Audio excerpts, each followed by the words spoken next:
Team AAA, it's Melissa Ashcroft here, the owner of the AAA Financial Group and host of the Property, Ownership, Wealth and Everything Related, also known as the P.O.W.E.R podcast, where we chat about everything money, taking charge of your power, and talk to special guests about how they got to where they are, the lessons they've learnt, and their insights on building a better future.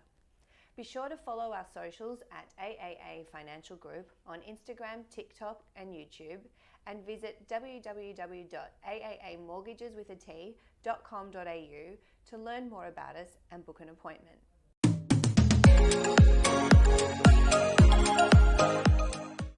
Today I'm thrilled to invite you to meet Monique Henderson, one of the talented brokers here at AAA, who is passionate about helping clients navigate the home loan process with clarity and confidence.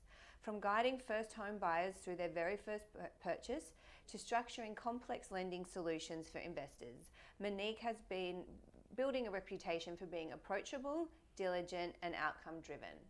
Welcome, Monique. Thank you for having me. Thank you for coming on to this podcast. So you've been a member of the AAA team for Two and a half years now. Maybe a bit more, yeah. And recently you've joined the broking world as a certified broker. Congratulations. Thank you. So I'm sure all our listeners out there would like to learn a little bit more about you. So can you tell us all a little bit about your career to date? Yeah. And how you came across AAA? Yeah, sure. So I started in asset finance in a car dealership about 2018, 2019. And I just really got into the asset finance world from there, moved to a few different car dealerships through Sydney, and I then went to a brokerage, and that was my first time understanding what a brokerage really was. There's more than one or two lenders. It's quite vast, your majority of your options to choose from. And then I didn't really like it too much, to be honest. It wasn't very, for me, I like to connect to people a lot more one-on-one, a lot more personable, where this was very like high traffic, just get it done, get it submitted, move on to the next. Yeah. So I left and I found yourself. So I wasn't actually sure what I wanted to do, to be honest. And I was like, oh, if I work part-time, I'll figure out what I want to do in between it all. And I saw your ad online. Yes. For like more of an EA. I found you and you found me. Yes. For like the EA kind of role. Yep. And I thought that would be really good. I was like, there is a part of me that knows how to write a car loan. I know the asset or business loan kind of world. And I thought there was a good synergy in the way of that. I can do EA work, figure out what I would like to do, but still have it relevant to my experience and my background. And I really enjoyed it. I think the more I got to learn about what you did and how the business operated, I respected finance more, and I have more of an appreciation for what it actually can do and how helpful and important it is for people. Ended up here. And now you're here and you're fully fledged with your own set of clients, your own business here. It's partly because of your diligence that's enabled you to grow your career at AAA, which is great.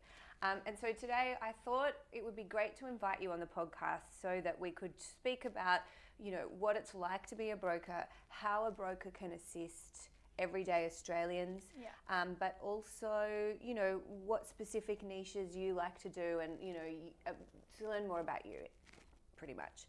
So what do you think have been some early experiences that you've had to help you shape who you are as a broker today? Yeah, I think definitely, I'd say budgeting, but not, more cash flow is probably a better word for it. When you do asset finance, it's only a 7-year term. If you're financing, $100,000, $200,000 cars, they're very expensive, liabilities to have. Yes. So that was a really big factor for when I moved more into mortgages. It's over 30 years. You're obviously borrowing a lot more money, but it set me from back then the importance of cash flow. It doesn't matter how much you're borrowing or what you're buying, cash flow is key. Absolutely. It's just that's, I think, a really big part that I take into consideration when I am, writing a loan for someone. They might be able to service a loan of, $2 million, but their cash flow doesn't allow for that kind of expenditure. So I think that's something I really do take into consideration. And that's really important because we do, as a broker, we do have to talk to clients and really get to understand them and what they're looking to do and get a feel for their lifestyle. And, you know, as a trusted person or advisor in their lives, cash flow is really important because everyone would have ambitions to, you know, get as many properties or as much property as they can. But at the end of the day, if they can't afford it, or they can't afford the lifestyle that they're used to and they have to make drastic changes, then that's where you have to have that relationship where you go, have you thought about what that's going to look like on a weekly or monthly basis for you and potentially your family as well? Yeah, and it's great, I think, when the most probably fun part of my job is when we get their bank statements, because I can be like, how much do you think you spend ballpark? Like, oh, $6,000 a month, you know, and it's like 8, 9, 10, 11, and we just so much tap and pay now. No one really thinks. You don't know what it's a lot of mindless spending. It's like $20 here, $100 there, and then you go, oh, I can afford a mortgage of, you know, $7,000 a month. That's fine. And then we go, you know, you $2,500 more than what you think you do the last. Like, oh my goodness. And then it's always a good, like, real eye opener into their spending, and it makes them realize, and it kind of just gets them ready for, this is a very big commitment. Exactly. Make sure we've got all our ducks in a row. Exactly. It's funny, right? Like, people will send us their bank statements and they think it's one thing and it's something else, and then we're the ones that have to deliver to you when they're the ones making the payment. But I'm very guilty of it. Like, I would have no idea. So you can't look at my bank statements, but there are some banks that you don't have to do that. And we love them. Yeah, that leads me to my next question. So why do you think brokers are essential partners? So they compare lenders, they structure loans, and they advocate for clients. But, you know, what is it in there that, you know, is that essential piece? Yeah, I mean, I would assume most people would know when you go to a bank, you get their two options. Offset, like packaged loan, simple loan, no fees. It's very easy. You just choose one or the other. But everyone's different. Everyone's got different circumstances. And I think the real key to a broker is we can see the future really well. Like, we know the policies, we know the banks. If you say you come to us today with, we want to buy our first home, great. But our goal in the next 5 years is to buy like 1 or 2 more, because we're getting a new job, we're getting an inheritance, we get whatever we're getting. So we really take that into consideration, and we can look forward and see how to structure loans better. We genuinely care about retaining that client and building a relationship with them. Absolutely. I think that's the key with the broker world. It's trust. To have that trust, and you're at a dinner with your friends and someone's like, oh, like, let's buy something together, or this looks like a really good, you know, investment opportunity, and it's very overwhelming, I think, to go, oh, where do we start? How would we do that? You call up your broker, hey, I was having dinner the other night with my friends. Would something like this be possible? I think it's a privilege to be used as a soundboard. For your clients, to help them build wealth and say, you know what, yes, this is possible, or maybe give it 2 to 6 months, or we might have to look at something else, or just tell them no. And which is not fun, but not easy, but they trust you that you're giving them the right guidance. And then just going back, you know, as a lot of the time I talk to people who may have been loyal to a bank for 5, 10, 30 years even. One client recently, 35 years with one major, and they had great relationships there. But as you said, the bank only has a limited range of products. So this is what we can help you with, and it has these inclusions, a credit card and offset or a redraw or whatever it is, cash flow lend for a business. But what a broker does is it creates competition for that bank, because we actually have access to every single lender. And so we have the ability to go, okay, well, that might not work for them right now. This other option might be better for them.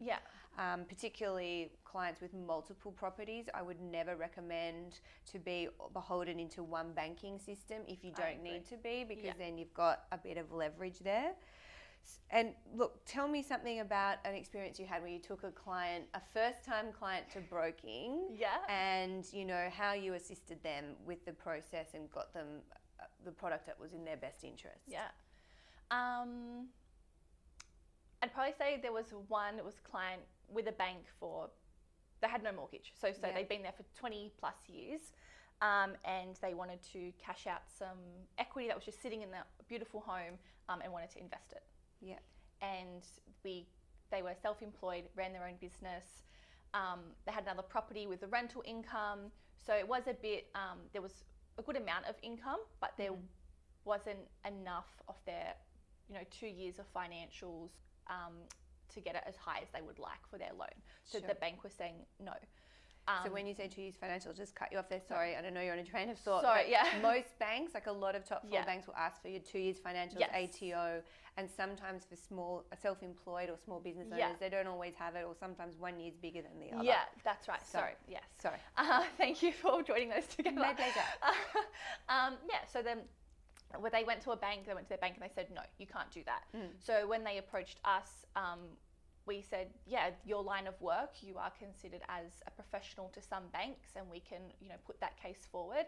Off your latest year tax returns, you have a very strong income, or we give us, your last tax returns and maybe a BAS to prove that your sales have been good. And we could use the rental income at 90%, which is great. Of the new property that they're purchasing, yep. All of the add back interest of that portion of the loan, Yep. and the deal service with the bank Great. at a rate of very competitive bank rate, Yeah. under 6%. Yeah. So great. Yeah, if we say at the moment, one of our things we say to new people who've been in banking is if it doesn't start with a 5, you need Have to to come to have us. it reviewed. Yeah. Yeah, exactly. Have a chat. Yeah, exactly. Well, that's a good example, because I think that's important for people to understand that not only using a broker, but the fact that you're able to put all the pieces of the puzzle together Yeah. is, obviously an expression of trust for them, because they go, oh, we've got the outcome that's that it. we wanted, and it was a great rate. Yeah. How good's that? And it comes back to that trust. That person had been with that one bank for 20 years. They would trust them to know everything about them and have all their income and every information. Yeah. And that bank said no. They go, Yeah. well, the person you've been with for 20 years said no. Yeah. We definitely can't do it. Yeah, exactly. Well, I was looking up the statistics the other day, and there's over 21,000 brokers in Australia now, Wow. which has come up from a couple of years ago. I think it was like 17, 18,000. I don't know how many of those are active, Yeah. because I think a lot of people, there's the big range of people who've worked in the banks that are now becoming brokers, and Yeah. they kind of try it out for a while, then it might not be for them. And going back to the bank, but also that 74.8% of all loans in Australia are originated through brokers, all home loans. Commercial mortgages have a little bit of way to Yeah, go. we do. So I guess that's just sage advice then, to be, at it, like, to make sure that not only is a broker very helpful and a trusted advisor for you, but also if your broker isn't doing all those things, Yeah. that, you don't have to be loyal. Like, I'm not loyal to all my hairdressers. Note, I said plural, but in a way that I mean that, I don't have to be just Yeah. because I have been, if someone else is going to do a better job. That's it. And so you really do have to seek them out. You do. So how does somebody seek out a broker? How do they seek you out? Well, we know they seek you out in the show notes, but as an example, No, but it's, Google, word of mouth, yeah. accountant, what are you finding the most amount of business you get is coming from? Lately, I've been getting a lot of referrals from my accountant, so Yeah. that's been fantastic. Yeah. I think that for us, we're quite lucky. We do have a strong online presence. Yeah. So when people do Google, we have that verification, that validity. They do feel comfortable at least putting an inquiry through to us, Yes. which is then when we can have that human interaction. Yeah. It normally lands. Yeah. But I think word of mouth is very big. It's a very, which is why it's important to have that trust and that relationship with your client, because Exactly. again, you go to dinner or you catch up with friends or family and they go, oh, we want to buy a house. Oh, go to Monique or go to AAA. Like, they were Yeah. amazing. Like, they were Yeah. so helpful. And Yeah. I always love when we get a referral from word Yeah. of mouth. It really goes, you know what, we must Yeah, have done a me good too. job. Like, Yeah. it reinforces It's like to us a that Virtual it is. pat on the back, like, I'm Yeah, doing well. that's it. Yeah. And it's nice because we do put a lot of hard work into our loans, and we genuinely try to get the best loan for that client. Yeah, exactly. And it's nice to know that word of mouth is like your reward. It's like, there you go, you've done it. 100%. And, Yeah. you touched on accountants as well. I would always say to anybody out there, if they haven't used a broker before, they've got one, ask their accountant if they use a brokerage, because sometimes that can make the process very seamless in It does. terms of when you require their financials or information, you can go to them. And if they don't have one, tell them about this podcast, because we're always looking for Yes. excellent referrers that, really want the best outcome for Yeah. their clients. So if they're not aligned with that, if there's like a, monetary transaction or something like that, that's just not how No. we deal. There's a lot of people out there that do have that. But yeah, look, I think they're really good points, and word of mouth, I would have to say, is the best one. It is. Feels the most so rewarding. said, and you're like, I need to get them a bottle of champagne or Yeah. some chocolates or something like that. So tell me this. I'll just flick through some notes because we're covering it all off in our conversation. There's a lot of talk, excuse me, in the market at the moment, and I want to note that this is being filmed in mid-September, and in October, which is when this podcast will go live, the New South Wales government from October 1 has created some sort of pledge for first home buyers. The new scheme. We know that's not my lane. What do you know about it? I think it is a good scheme for the current state of Australia. Okay, it's good. It's not very good. It's not excellent. Good. It's good. Yeah. It's helpful. Yes. I think it will play a role. Yeah. I think it is good overall. Yeah. I think what is it? It's a 5% deposit required and to buy a home. But what the real changes are, it's very similar to the previous one.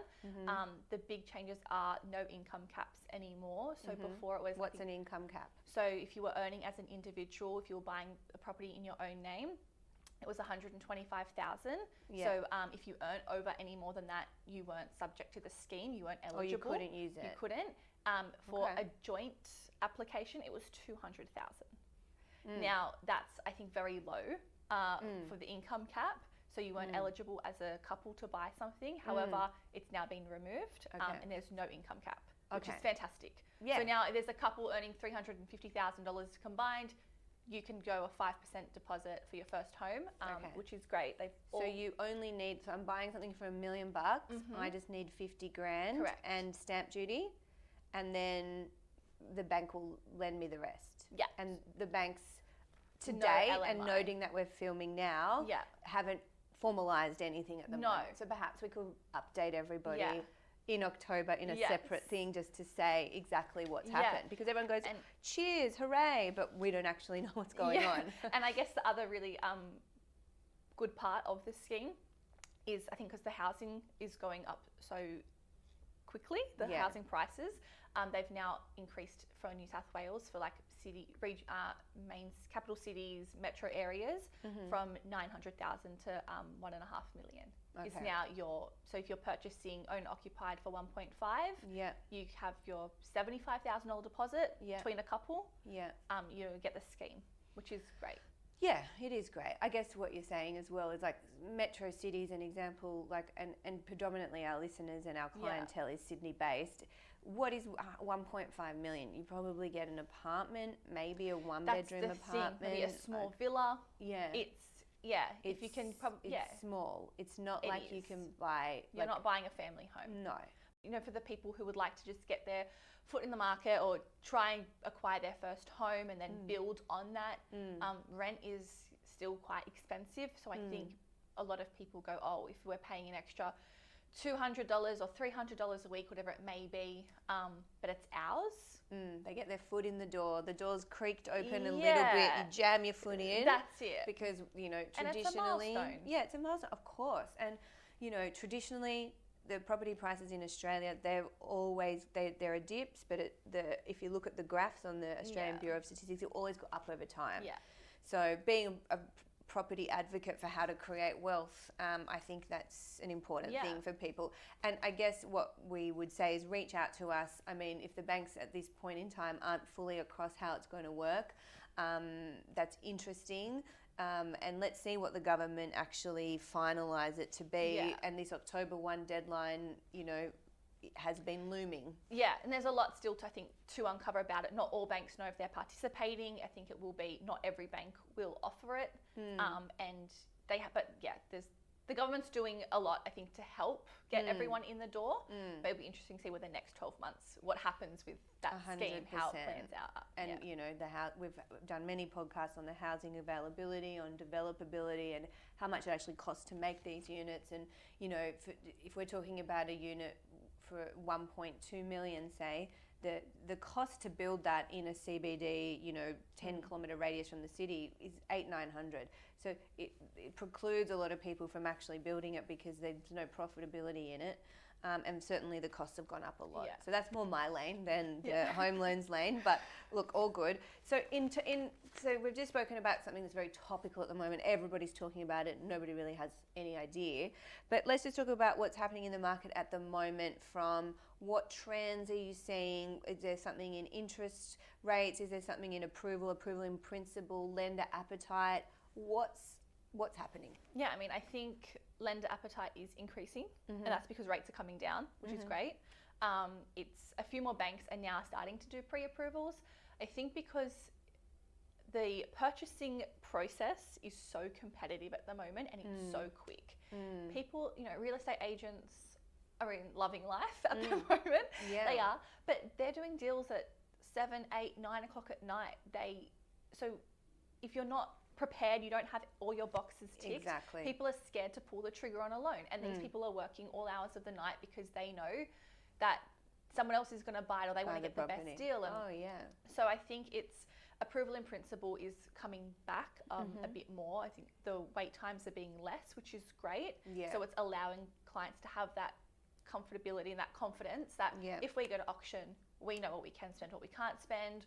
If I go and see a property off market, whatever it may be, I can put my offer in and be confident. And still have that wiggle room for negotiation. So I think that's, we're seeing a lot more of that at the moment. I would say a lot more people are saying, oh, can we just get pre-approved? We just want to make sure because we're looking for something, stock is low and demand is high. So it's very competitive at the moment. So I would say that is more the investor side as well. I think a lot more investors are out because they have that equity in their other properties to assist them to keep buying. Okay. Yeah. So just to recap, what that means is approval in principle means your loan is approved and it has how many days do you have to settle the loan? 90 days. So if we're seeing more and so what a lot of banks have done is they go, we don't do approval in principle. We'll only do once you've got an exchange contract. Or not fully Which assessed. is very stressful for a purchaser because they'll go, well, I have to use a different bank because I can't make those quick decisions at 9 o'clock at night because I don't want to be gazumped. And I've had 3 or 4 clients in the past 3 or 4 months that have been gazumped. And it's so depressing because what gazumped means is you put in your offer, it's been accepted, and then behind your back, someone else has put in a higher offer and the property gets sold to them. And that's called gazumped. And that sucks. But, if you do it yourself, it doesn't. But if it happens to you, it does. So approvals in principle mean that you got that confidence. And then circling back to what you said earlier, you need to know what your borrowing power is. You might give them an approval and say, look, I'm confident I can get you $1 million. But, maybe in the next 3 months, if you get those bonuses or you did say you're getting an increase, we can look to increase that. And then maybe they find the perfect property and they get on the phone to you straight away. Yeah. So that's where it all comes full circle. Yeah. Know what you're spending, know what your borrowing power is, which is your ability to take on debt, and then try it on. Get it. We don't make, as a broker, so everybody knows, we'll get you an approval in principle. Great. We'll do it 10 times for you. Fine. But we don't actually get paid until you find somewhere and your loan actually settles, and that's when the bank will pay us. So you do find as well, a lot of brokers out there will say, almost similar to the banks, sorry, we just don't have capacity at the moment, or this, that, and the other. And what I'd like to say in response to that is that we will always do that for our clients because we're always here for the long term. And I don't think people fully understand that it is a significant amount of work. It's you. It is. Going through all the financial information, getting everything done, and then sometimes people waited years. I've had family members that had to go through it 4 or 5 times. So they're lucky that we're blood related. No, but the point is that if you get excellent service, you should stay with that person, and you should honour how hard they've worked for absolutely nothing. Yeah, but it also comes back to us as a company. If we're going to tell people we provide excellent service, but if we can't see the final goal, we're not going to provide you a service. That's not how we work. No. So I think it's if it's a pre-approval, if it's a $400,000 loan or a $1.5 million, whatever it is, we're still going to give you a good service. And I think that's really important because I know there are brokers out there that won't look at a deal under $500,000. It's not worth their time. Yeah. that's the short game, ladies and gentlemen. Good luck to you. You're probably richer than us, but you won't have clients for very long.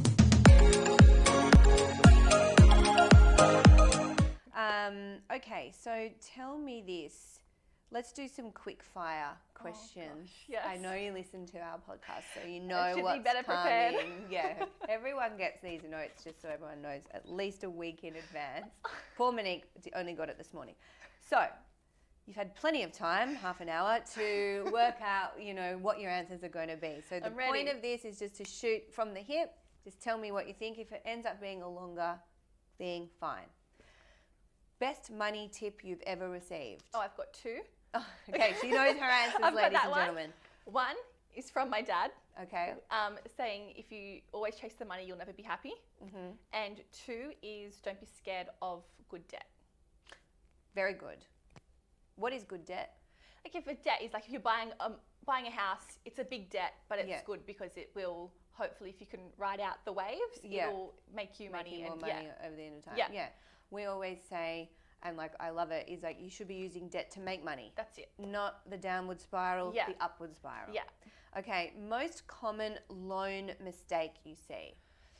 I would just say short-mindedness. People just, I want to buy property now and I'll do anything I can to get it and that's it. And they don't think 5-6 years ahead and then they've spent way too much money on their first home and they've shot themselves in the foot for the next one and they're stuck they're not growing as fast as they wanted to. Yeah, or maybe there's a life event that gets in the way, a death of a family member, a divorce, children, more children than you were planning. Yeah. There's so many things and I think that's very good advice. Okay, so use this generally, but also use it as like for anybody out there. So what is one tool, app or resource you can recommend to clients? I think if you're purchasing a property, maybe it's your first home, whatever that may be, and you're not applicable for any grant or if there's anything around, looking at the stamp duty calculators online because there's sometimes a nasty surprise that you're not looking for. Yep. The other one would be some form of, I would honestly say, budgeting tool, especially if you're newer into the property market.